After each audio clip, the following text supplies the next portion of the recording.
Welcome to Mixternal Messaging. I'm your host, Cynthia Hayes, and today I'm thrilled to be joined by two of my colleagues. Vanessa Martinez is our Director of Revenue, responsible for sales and marketing and biz dev, all the things external. And Katarina Taylor is our operations manager who handles all the really fun culture internal pieces here at the Liger brand.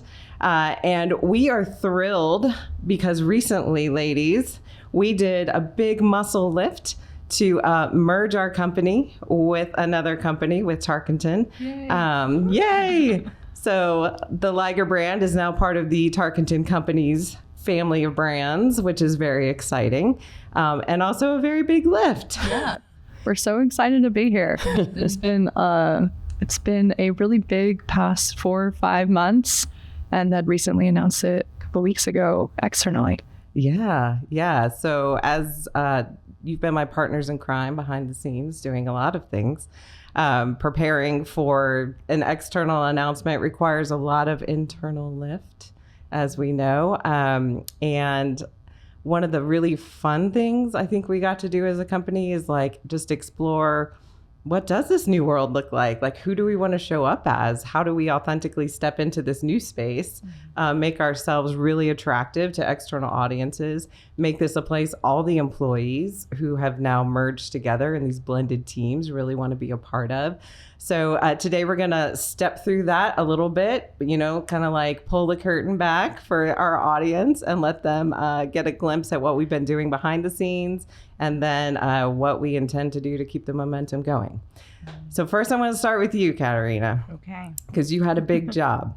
Mergers can be very emotional for human beings. It's like people are involved, right? And I know even before I could tell you guys that this was coming, there was some thoughtful planning on how do we deliver this news and how are we setting this up for success. So talk to me a little bit about some of the first things that you started doing to make sure that employees had the information they needed. Absolutely. So first and foremost, there are a lot of questions with any merger. So we set up an anonymous form where people could go, place all of their questions, and then all of those landed on an FAQ page with the answers from our leadership team. After that, we got groups of both sides together so that both voices could be represented. And we started a committee that we call Masters of Fusion. And because we can't be boring. Yeah, absolutely. No. Never boring. And we established a weekly cadence so that we could work through issues, optimizations, and make recommendations for the move forward. I think that was one thing that was really important to us, was to make sure employees knew when there was just this regular cadence of receiving updates and information as decisions were being made real time, as we were working through different phases of the merger, because there were definitely different stages. We couldn't do everything. I think early stages, we use the analogy of I know you want to know where the picture goes on that wall, but I'm not even sure there's going to be a wall there yet, right? I'm not sure which room that picture is going to be hung in. Hold on to it. Right now, we're just looking at blueprints and a plot of land. We have a lot of work to do before we frame that up. So maybe talk to me a little bit about the different phases we walked through, from early stages to kind of where we are now. So one of the first questions that we had to ask ourselves as we're looking at that house that we're building is what comes first, right? So we used a bit of the Moscow method of prioritization, where we talked through what are our must-haves, what should we have, what could we have, and what won't we have. And just establishing those things to make sure that we were doing things in the order of importance, making sure that we were answering questions was super important to getting us where we are today. Yeah, I know there was a lot of conversation in the leadership team about what decisions are we able to make right now, and then what might need to be made 3 months from now, 4 months from now, as new learnings are happening and as these teams are blending. And some of the factors were we had these new capabilities all of a sudden, that we were learning how to talk about just in smaller circles? And I know Vanessa maybe talked a little bit about like the trainings and things that you were doing behind the scenes with these newly merged teams who were positioning themselves to sell in this new world. Yeah, absolutely. So through the merge, we had a service and product set coming from every company that is involved. And so at each company or each brand, there's a high level of knowledge for the people who have been on those teams for 5, 10, 15 years and experts on what they do, but maybe not so much like what the other brand does because it's new, and that's, the excitement in the merger. So when you talk about, we were laying the blueprints, it was really understanding, well, which piece of this is the kitchen and which piece of this is the front door, like where should our guests be coming into the house from. So there was a lot of education around that needed to happen around what each of the products and services were. Both teams also had different words for the same things. So trying to get everyone to speak the same language and being intentional with the conversations that were happening around let's really get into well, what is it that we're talking about here? Because on both teams we had client success teams. So I think for maybe a couple months, we thought of the 2 client success teams as that 2 client success teams. But as we learned more about the pieces and what experience are we giving our clients and their customers, understanding, are these 2 teams the same or are they 2 completely different things? And how do we need to think about that? So really a lot of communication across team members, and that's something that happened at the team level. It wasn't the leadership team in a room discussing this and working this out. It was getting our team members together, having those conversations and trying to figure out what the pieces are and how they fit together. So truly the puzzle pieces, when you dump them all out and you're flipping them all over and you're grouping them by color and by edge piece and by this looks like it's a funky one, so let's just put it over here. We'll get back to that. There was a lot of that, and doing that with a new team as well. Yeah, totally fair. As we're talking through this right now, I'm flashing back to a few months ago, early stages for us, when we had something that we called Mergapalooza. And that was a series of meetings, but we wanted to make it really fun and exciting and celebratory.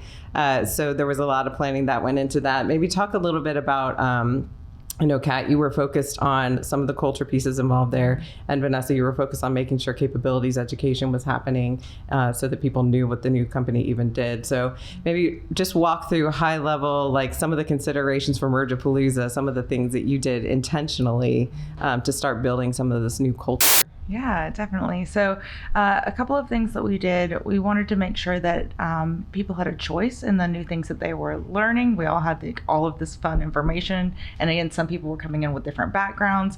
So we set up different classes where they could sign up for so that they could learn our new capabilities, our new pieces of the company that we were creating together. We also came up with fun swag and did some celebration things and did some games and put people on teams where they could meet and mingle with their new coworkers. And so that was really fun. That was fun. It was everything from karaoke to volunteering with animals to scavenger hunt games. And then that capabilities piece of I think you were probably learning still at the same time. Yeah. So my Mergapalooza was before Mergapalooza happened, because I had to understand, well, what exactly is it that we need to be training on at Mergapalooza, and how are we going to structure this in a way where does a Liger team member need to sit through an hour-long presentation on their job, right? Maybe not the best use of time, but I would like for them to learn more about the other services that we're onboarding. So again, kind of playing with those puzzle pieces and working with the subject matter experts to put together capabilities presentations that are high level, and then working with Kat and the Masters of Fusion team to develop, okay, so what are our breakout sessions going to be, and how are we going to schedule them in a way where somebody who doesn't know anything about our digital ads capability can go learn more about that, while other people are learning more about some of the products that we offer on the Tarkenton side, right? So really thinking through like how do we get our teammates the right information without it being like information overload and they feel like it may not be valuable to them, but while keeping it exciting. So no small task. No small task. I hope that everyone felt excited, but I do know that coming out of some of the sessions, I heard good feedback of like, oh, I didn't know that we did that. That's so cool. Some people on our sales team being like, oh, I'm going to go sell that now. Or people on our delivery team learning more about ads and like, oh, I'm going to go brush up on these skills because now I understand how like these two things can connect. Just really great collaboration through those learning sessions. Super exciting. I loved it. I thought it was so fun and still have my t-shirt and wear it all the time. Tie-dye, Mergapalooza, concert theme. It was great. So Kat, one really important thing to me, and I know to the Liger brand and the Tarkenton brands, is like our internal core values. Mm-hmm. And as this podcast is all about like internal core values, then spill out into our external brand promise and how we're delivering, because we are our brand in services organizations so often. So talk to me a little bit about what did we have to do to core values? Like, how did that all work? Yeah. So both companies came in with different sets of core values, and making sure that we were all delivering from the same place, all speaking the same language was so important during this time. And so we came up with the set of new collective core values that we've put across all brands. And we are doing different trainings in our weekly all hands meeting that we've renamed now together and have a lot of fun there too. And just making sure that we're highlighting those in our one-to-ones from our managers in those core value shout outs every day, so that everybody can get familiar with them and identify them in one another. Yeah, it's so fun. Like, I love leaning into those as I'm having conversations, particularly to compliment employees on a job well done, because with the core values, we've attached behavior. So it's not just like something on a wall somewhere that just gets stale. We really want all the employees to be embodying these behaviors so that as we're bringing clients, customers, partners, new employees in, they're all having the same experience, right? They're all as they're interacting with whichever brand we represent to them, it's a cohesive experience where they're going to be received by someone who's optimistic, who's innovative, who's agile, who's an achiever, like all of these personality traits and characteristics that we want to make sure are happening across the organization. We have to define them first. We have to put behaviors to them, and then we have to train them and reinforce them, which you are so skilled at, Katarina. Reinforcing and retraining and retraining and retraining till you're blue in the face. But then people start to hear it and it really does catch on, and we can give each other shout outs for it. Vanessa, maybe talk a little bit about like how you've seen these core values show up as we're delivering. Maybe we're pitching we're delivering a sales pitch or something, or giving a presentation externally. How do you see the core values kind of influencing that or showing up there? Yeah, absolutely. So core values, I always think about it as like it starts from within. So how we treat each other. So how our sales team, well, they're not on the same, like in the same department as like our creative team. It's a kind of like a contract that we have as this organization, as this entity, that this is how we're going to show up. So when a sales team member is talking with a prospective client, they're selling on the same expectations and knowing the behaviors that they're going to receive from our delivery team members. Mm-hmm. So really it's our brand promise at the end of the day. So when we're having a prospect talking to a salesperson, we're selling them marketing services or innovative technology solutions, but our clients also want to do work with people they like to do work with. So to like your salesperson a lot and really jive with them from like a cultural perspective, just having like a good fit, and being able to work well with somebody, we want that to translate through not just like you like working with that salesperson or you like working with that specific team member on our team, but you truly enjoy working with our organization and you want to continue to do more work with the organization, because that is probably the most important part in these partnerships, because they have to be collaborative And for us to be collaborative, to be successful, we have to like to work with each other. Yes, yeah. And that consistency means sales. they can trust us if it's consistent all the way through, from their first touch to their ongoing touch, all the way through. Right? Trust is built with them, with our clients, knowing how we're going to show up for them, knowing that they can rely on us to show up in this specific way consistently, and having their back, because it's so important in the function that we serve on their marketing teams or on their technology teams. They need to be able to rely on us. 100%. That's great. Okay, we're going to take a little break. And when we come back, we'll talk about like going public. What did we have to do before we went public with all of this? So stay tuned. There's more to come on Mixternal Messaging in just a few minutes. Mixternal Messaging, Marcom that roars, is brought to you by Liger. Tired of your brand message being a whimper instead of a roar? Mixternal Messaging cracks the code on the secret weapon of B2B success, uniting your internal and external brand narrative. We're taking deep dives into the challenges and strategies to craft a message that resonates, both inside your company and with your clients. No fluff, no theory, just real stories and actionable insights from the trenches.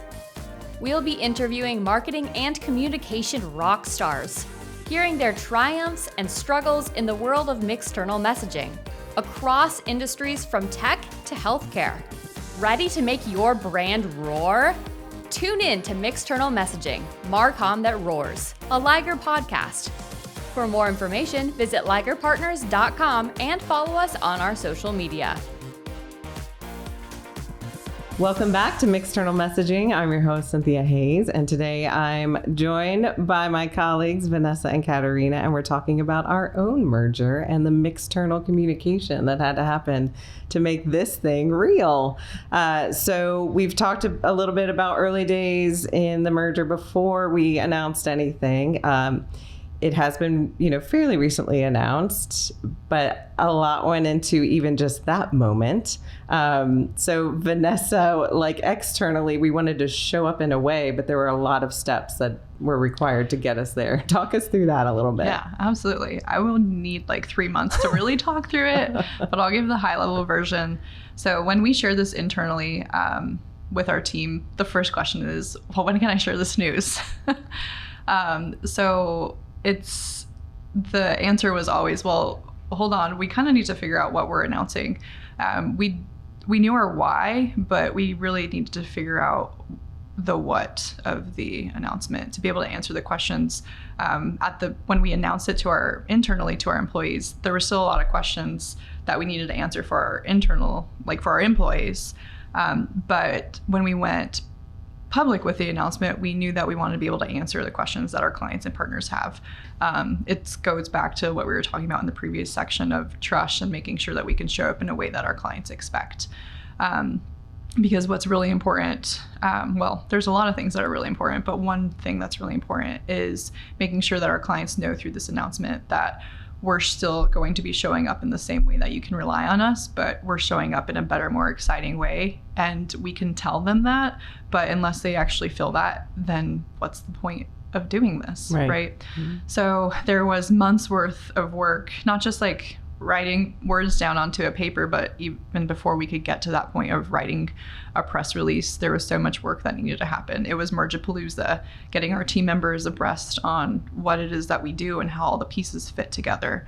And then there was, from a sales and marketing perspective, like how do we talk about this in a way that makes sense and gets people excited and it's clear, and doesn't change their perspective of the two different brands, but evolves the perspective. So there was a lot of testing. So one really great test environment was our sales team, who is very agile, and was lots of really great team players, really. So going to networking events, going to conferences to just try out different things, say awkward things to people that maybe didn't make sense at all, and people were just nice and smiled and nodded at us. But then also trying things that really resonated with people and helped inform us how we wanted to do this before we actually went public with it with our clients, for example. So that was actually a really great testing ground that I don't think we realized that we would necessarily have, but that was really helpful because it helped us work out the bugs and identify issues with this of like, oh, this isn't really working, this doesn't work really well, or this got us an opportunity that, you know, was the right opportunity and the two brands are working really well together, or maybe this one, now we're in this weird awkward thing and we're not navigating it the way that feels most organic and in a way that we think is going to be helpful. So there was lots of testing, and then also internally our team members working through and like building the house. You know, we mapped out the blueprints, but also building like, what do these new processes look like? How are we going to be serving our clients? What do our clients need to know in order for us to serve them this way? So there was that work that happened over the last 4 months. Accelerators for that were Mergapalooza, the intentional time coming together, and then a lot of workshopping together. Yes, issue resolving. Yeah, I think that real world learning, like going out and talking to people and like hearing their pain points and understanding how we could fit in to solve their problems with these expanded capabilities, what was most meaningful to them. And, you know, and that's like different segments of audiences, right? And so it's like at one conference, we're showing up one way. At another, you know, there's different pain points with that audience, so we're showing up a different way. So all those quick learnings and iterating on that messaging and building the confidence and momentum and getting that, like, just letting the message naturally evolve and be authentic, to your point of like, no, these are our ideal customers. These are our ideal clients and partners that we really like to work with and that work well with us in this new world. There's a lot of discovery. Yeah. Absolutely. And so we talked about using the core values to, you know, do work with companies that like us and we like back. But then there's that brand strategy of, like you said, like being authentic. We want to create authentic experiences so that if we have a client with one brand and they come over to the other, they work with the other brand as well, they're having consistent experience with the client who started with one brand and ended with the other, so that we can authentically show up and serve, and we're not trying to figure out who we are and in this identity crisis trying to serve different needs. Yes. It's truly the same client, just maybe at different points in their evolution. Right. Technology versus marketing heavy and services focused. Yeah, which is great. So then we did eventually get to somehow a press release and updated digital properties. Like, it happened. I think we did. I don't know if that was a dream. It did happen. Yeah. So once we had down a, I don't want to use the word story because that doesn't feel authentic. It sounds like storybook. But once we had down, like, really what is the story? How does it all tie together? How does the actual story of Liger and Tarkenton, and then the facts of the merger, the services that we're providing our clients, how is this all fitting together? What is it? We're able to work with Mike Pachenik, which, shout out to Mike. You should listen to his previous podcast guest. Yes, Mike is great. To really put together that story in a way that it matters a lot to us, but we also wanted to make it matter to others as well. Make it meaningful, yeah. Yes. So, and then there's the other component too, which Kat can definitely speak to, of making sure that our team, the companies, are aware of that as well, and that they're showing up in a way to, I guess, authenticate that. So that ends up making things a little bit messy because it requires our team members to think a little bit differently than maybe they had previously. So just like we had to present this to our external people, we had to present it to our internal people and let them know what was happening and that this press release was coming, and where they could point clients to answer questions. Additionally, we had to make sure that everybody knew how to present themselves on things like LinkedIn, things like their emails and their signatures and all of that little nitty-gritty stuff, and that it made sense to them before we switched everything over on them. Right. It would be like horrible, like press release comes out and then someone goes to check out our website or an employee's LinkedIn page and there's an inconsistent, like, wait, I thought something new was happening here. So you guys did a really great job of coming together and saying, this is how we're presenting it. to our external audience, this is what it means for our internal employees. They were already doing the things. It was just like, hey, here's how to talk about it externally now. They were already fully in the swing and servicing these clients and showing up in great ways as different brands under the Tarkenton Company's umbrella, which is really exciting. But to be able to articulate it cleanly, you guys put together great messaging. And just like handing it over to them. Here's cut and paste what you can do. And here's when you can expect to be sharing the announcement on LinkedIn and reposting it and giving them some guidance on how to do that well, so that they had confidence when it came out. I even saw some employees teasing it. Ooh, big news coming next week. Like they started, that momentum was going internally, which was really fun to see. And then just spilling out externally as the announcement actually came out and it became real to the whole world. So much fun. They were really excited about it. And from the very beginning, like I said, when we announced this internally, the first question was like, when can I share and what do I say? And it's like, okay. So we finally got to that moment, and it was so exciting for me because one of my top questions that I was receiving is, who should I say I work for on LinkedIn? I'm like, I don't know. Because you represent all the brands at some point. Yes, we all represent the brand. So we're figuring that out. We'll have answers for you. But right now, just let's keep doing what we're doing. Do no harm. So that was like a culture moment when we got to share with them what the plan was to announce and how we were announcing it. And so that was like a big question answered for them. And then also the excitement around all the work that everyone had done through this merger, like updating the websites. It wasn't just updating the website. There were so many conversations around what services belong where and how does it flow. So it was really exciting seeing people share that work too through the announcement, like check out the updated Liger website through the announcement, right? So being able to share the work that we've done through this announcement was much more exciting than I think it would have been 4 months ago just saying we merged. But actually we merged, and look at all this amazing work that I did. Yes, so I was really proud of our team members. Yes, me too. Abundantly so. How do we keep the momentum going, Kat, with all these amazing team members? What does that look like? Yeah, so both companies had amazing pieces that they were bringing in. So it was really important to us to pull the best of both worlds and keep those things rolling and continuing. So we have some exciting milestones coming up, like an award event in December. We're doing continued intentional activities together to continue to get to know each other and have fun together. And it's really important for us to create this intentional, meaningful space going forward. Yes, and I love what you said about like keeping the best of both, because there's really some really meaningful, intentional things that both classic companies before pre-merge had been doing, and we were like so excited to learn about them, and we're like, we want to, like all day long, let's keep that going. So that's so important and so exciting.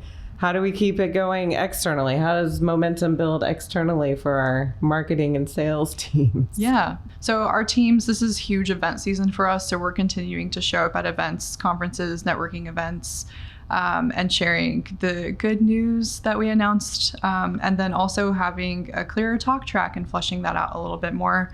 On the marketing side of the table, we're still doing some internal merging. And so right now what we're working on is, what does our go-to-market strategy look like for our house of brands? How do we intentionally market these brands together in a way that makes sense so that we could leverage the power of multiple brands? Yes, always learning, always improving, always want to be better, always want to give the market what it says it wants, right? And that just takes some intentionality and experimentation. But we're familiar with that. A little bit. Yeah, we come from the marketing firm side of things. So that's great. Thank you both for sharing a little behind the scenes look at all the hard work you've been doing over the last few months. I always end this podcast with a very simple question. What do you want to be known for, Kat? Simple but big, right? Yeah. So I want to be known for creating a safe and collaborative environment where our teams can feel like their voices are heard and where they can have fun together and create great things. Wow, that's amazing. And a big tall order. But you do it, and you do it well, and you show up for the team really well, Kat. That's exciting. How about you, Vanessa? What would you like to be known for? Mine is not as altruistic as Kat's, but I want to be known for taking big ideas and turning them into things that are meaningful and impactful at the human level. Yes, I see you doing that. Yeah. Every day.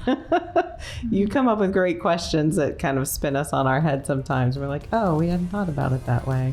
Some of these big ideas have become really tangible and meaningful. Well, thank you both. Thank you for your time. Thank you for your expertise and all the energy you've been putting into our own Mixternal Messaging over the last few months. That's it for this episode of Mixternal Messaging. I'm your host, Cynthia Hayes, and I'll see you next time.